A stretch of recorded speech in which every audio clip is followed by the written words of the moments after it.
Hello friends, कैसे हैं आप सब। उम्मीद करते हैं आप लोग अच्छे होंगे। फ्रेंड्स, मैं नेहा पटेल, नेहा शैली पटेल चैनल में आप सभी का स्वागत है।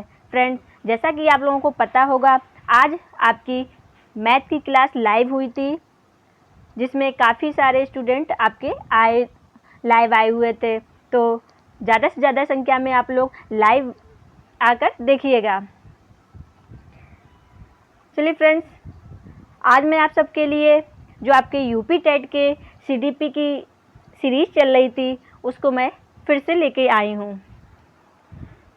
यूपी टेट में जो आपके प्रीवियस ईयर क्वेश्चन पूछे जाते हैं, उनको मैं सॉल्व कराऊंगी। चलिए वीडियो को स्टार्ट करते हैं। क्लास स्टार्ट करने से पहले जो लोग मेरे चैनल पे नए आए हुए हैं, वह चैनल को सब्सक्राइब कर लीजिएगा और बेल आइकन प्रेस करना ना भूलें, ताकि मेरे वीडियो की नोटिफिकेशन आप तक पहुंच सके, जिससे आपको पता चल सके कि वीडियो आ गया है और उसको देखना भी है। चलिए फ्रेंड्स, वीडियो स्टार्ट करते हैं। क्वेश्चन नंबर 9, 12 वर्ष से 16 वर्ष के बच्चों के लिए हिंदी में डॉक्टर एस जलोटा ने कौन सा परीक्षण प्रतिपादित किया है। ऑप्शन ए, अशाब्दिक बुद्धि परीक्षण। ऑप्शन सेकेंड, साधारण मानसिक योग्यता परीक्षण। ऑप्शन थर्ड, आर्मी अल्फा परीक्षण। ऑप्शन 4, चित्रांकन परीक्षण। क्वेश्चन नंबर 9 का जो राइट आंसर होगा वह ऑप्शन सेकेंड हो जाएगा, साधारण मानसिक योग्यता परीक्षण, जिसको GMAT भी कहते हैं। चलिए फ्रेंड्स, इसको देख लेते हैं। डॉक्टर एस जलोटा ने 12 से 16 वर्ष के बच्चों के लिए साधारण मानसिक योग्यता परीक्षण का प्रतिपादन किया। यह व्यक्तिगत रूप से सीखने, अनुदेशों को समझने तथा समस्याओं के समाधान से संबंधित है। जो आपका GMAT परीक्षण होता है, वह व्यक्तिगत रूप से सीखने, अनुदेशों को समझने तथा जो आपकी समस्याएं होती हैं उसको समाधान करने के संबंध में होता है। फ्रेंड्स, देख लेते हैं जो आपका अशाब्दिक बुद्धि परीक्षण होता है वह क्या होता है। 1955 में डॉक्टर भाटिया द्वारा निष्पादन बुद्धि परीक्षण माला का निर्माण किया गया, जिसमें उपपदों की संख्या 5 होती है और जो आपकी व्यक्तित्व या व्यक्तिगत जो अशाब्दिक बुद्धि परीक्षण है। आर्मी अल्फा परीक्षण क्या होता है, तो यह पढ़े लिखे और अनपढ़ लोगों में होता है। जो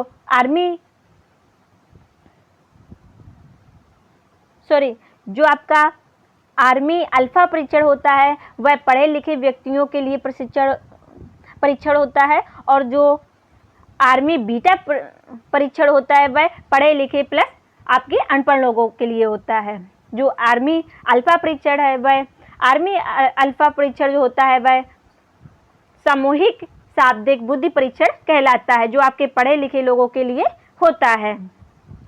नेक्स्ट क्वेश्चन पर आते हैं। क्वेश्चन नंबर 10, बुद्धि के द्विकारक सिद्धांत का प्रतिपादन किसने किया। Option 1, Thorndike. Option second, Spearman. Option third, Werner. Option 4, stern. Question number 10 का जो राइट आंसर हो जाएगा वह ऑप्शन नंबर सेकेंड होगा, स्पीयरमैन। बुद्धि के द्विकारक सिद्धांत का सृजन, या जिसको प्रतिपादन भी बोल सकते हैं, प्रतिपादक, वह आपके स्पीयरमैन ने किया है। इनके अनुसार बुद्धि के 2 कारक होते हैं, सामान्य मानसिक योग्यता, जिसको G बोलते हैं, एवं विशिष्ट मानसिक योग्यता, जिसे S बोलते हैं। जिस व्यक्ति की जितनी अधिक सामान्य योग्यता होगी वह उतना ही तेज होगा। इसका मतलब जो आपका G फैक्टर है, सामान्य बुद्धि, जिसका जितना तेज होगा वह उतना ही अधिक सामान्य योग्यता में होगा। चलिए फ्रेंड्स, कुछ और बुद्धि के जो कारक हैं उनको देख लेते हैं। बुद्धि का एक कारक का सिद्धांत किसने दिया? जो बुद्धि का एक कारक है वह सिद्धांत बिने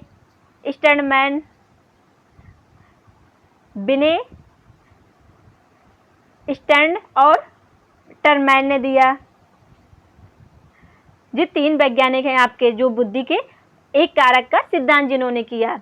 यह सिद्धांत निरंकुशवादी सिद्धांत भी है। बुद्धि का जो द्विकारक सिद्धांत है यह आपके स्पीयरमैन ने दिया। बहुकारक सिद्धांत जो है, बुद्धि का बहुकारक सिद्धांत है वह आपके थॉर्नडाइक ने दिया।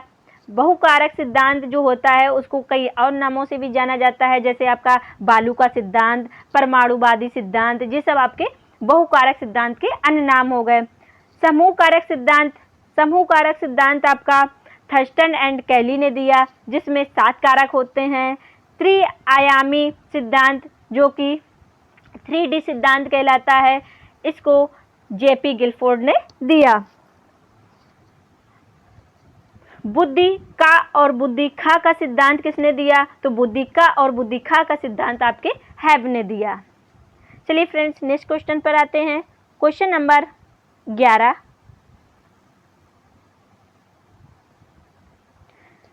निम्न में से कौन सा युग्म सही नहीं है?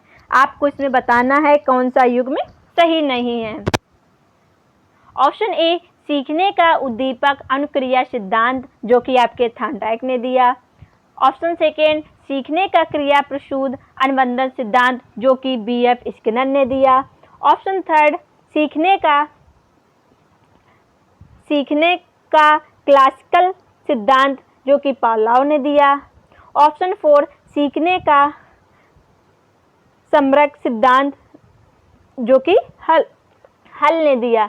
इसमें से आपको बताना है कौन सा युग्म सही नहीं है। तो जैसा कि आप सबको पता है, सीखने का जो समरक सिद्धांत है वह आपका हल ने नहीं दिया है। जब हल ने नहीं दिया है तो यह सिद्धांत किसने दिया है? तो यह सिद्धांत आपके कोहलर ने दिया है। सीखने का जो समरक का सिद्धांत है यह आपके कोहलर ने दिया है।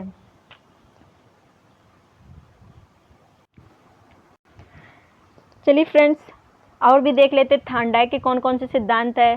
थॉर्नडाइक के जो आपके सिद्धांत है वह प्रयास एवं त्रुटि का सिद्धांत है, जिसको प्रश्न एवं भूल का सिद्धांत भी कहते हैं। इसको SR थ्योरी भी बोलते हैं, उद्दीपक अनुक्रिया का सिद्धांत भी बोलते हैं। जो थॉर्नडाइक हैं वह आपके अमेरिकी निवासी हैं। यह सिद्धांत मंद बुद्धि बालकों के लिए होता है।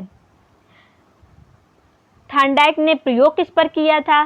तो वो प्रयोग भूखी बिल्ली पर किया था। चलिए फ्रेंड्स, देख लेते हैं स्किनर के जो सिद्धांत है वह कौन कौन से हैं।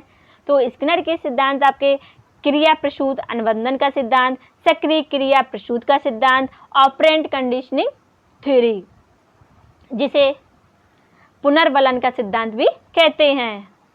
यह आपकी R टाइप थ्योरी होती है। जो आपके स्किनर हैं यह अमेरिका के निवासी हैं। इन्होंने प्रयोग चूहे पर किया।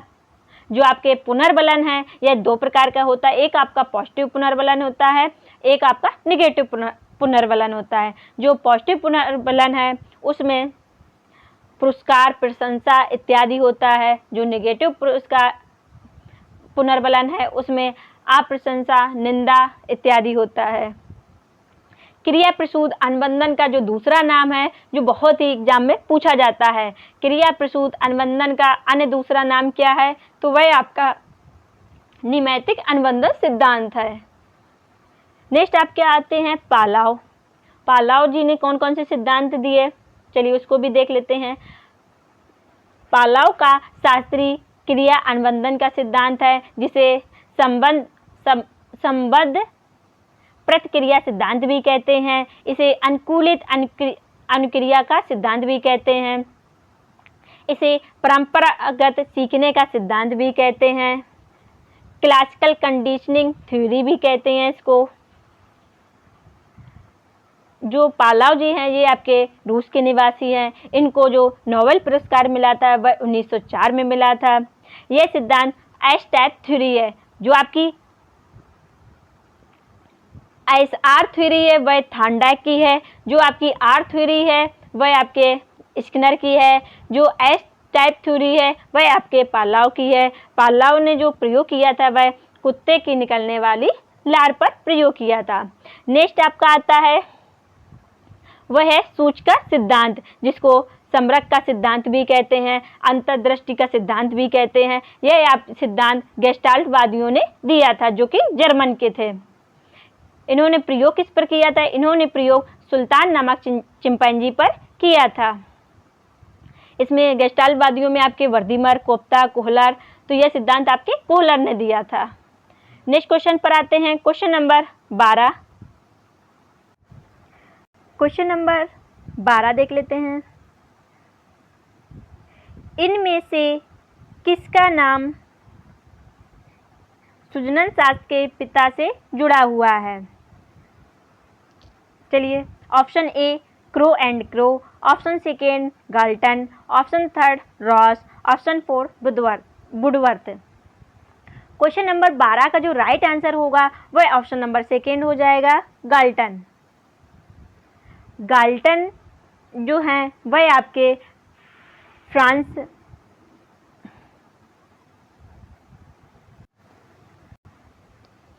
सुजनन शास्त्र के पिता के रूप में फ्रांसिस गाल्टन को जाना जाता है। इसका उद्देश्य आनुवंशिकी एवं मानववादी का विकास करना है। मतलब क्या है?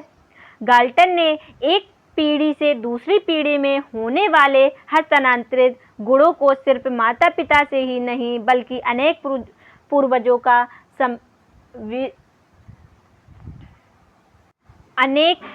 का समन्वित रूप माना है।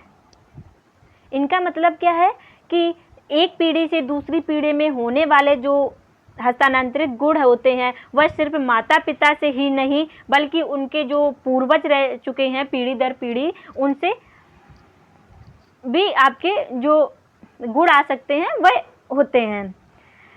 गाल्टन की जो थ्योरी है वह जीव सांख्यिकी सिद्धांत है। गाल्टन की जो पुस्तक है वह हेरिडिटी जीनियस है।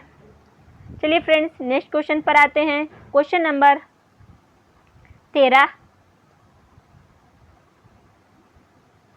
ग्रंथियों के आधार पर व्यक्तित्व के विभिन्न प्रकारों की चर्चा किसने की है? Option A Kretschmer, option second Cannon, option third युग, ऑप्शन 4 स्ट्रेंजर।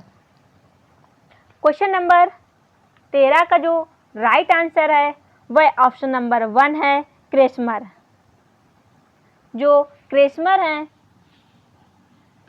ग्रंथियों के आधार पर व्यक्तित्व के विभिन्न प्रकारों की चर्चा क्रेस्मर ने व्यक्तित्व के विभिन्न प्रकार से किया है। इसमें इन्होंने अंतःस्रावी ग्रंथि के अनुसार चर्चा की है। चलिए फ्रेंड्स, नेक्स्ट क्वेश्चन पर आते हैं, क्वेश्चन नंबर 15। सृजनात्मकता मौलिक परिणामों को अभिव्यक्त करने की मानसिक प्रक्रिया है। यह कथन किसका है? Option A 1 Cole and Brush का, ऑप्शन सेकेंड ड्रेवल हल का, ऑप्शन थर्ड डीहान का, ऑप्शन 4 क्रो एंड क्रो का। क्वेश्चन नंबर 14 का जो राइट आंसर होगा वह ऑप्शन नंबर 4 हो जाएगा, क्रो एंड क्रो का। सृजनात्मकता व्यक्ति की वह योग्यता है जिसके द्वारा वह उन वस्तुओं या विचारों का उत्पादन करता है जो अनिवार्य रूप से नवीन हो, अर्थात इसका मतलब ये है कि जिसे वह पहले से जानता हो। सृजनात्मकता के संदर्भ में क्रो एंड क्रो ने कहा, सृजनात्मकता मौलिक परिणामों को अभिव्यक्त करने की योग्यता है। नेक्स्ट क्वेश्चन पर आते हैं, क्वेश्चन नंबर 15। विरोध की भावना की प्रवृत्ति निम्न में से किस अवस्था से संबंधित है? ऑप्शन ए बाल्यावस्था, ऑप्शन सेकेंड शैशवावस्था, ऑप्शन थर्ड पूर्व किशोरावस्था, ऑप्शन 4 ऑप्शन 4 आएगा मध्य किशोरावस्था। तो जो ग्रोथ की भावना होती है वह आपके ऑप्शन नंबर 4 जाएगा, मध्य किशोरावस्था में होती है।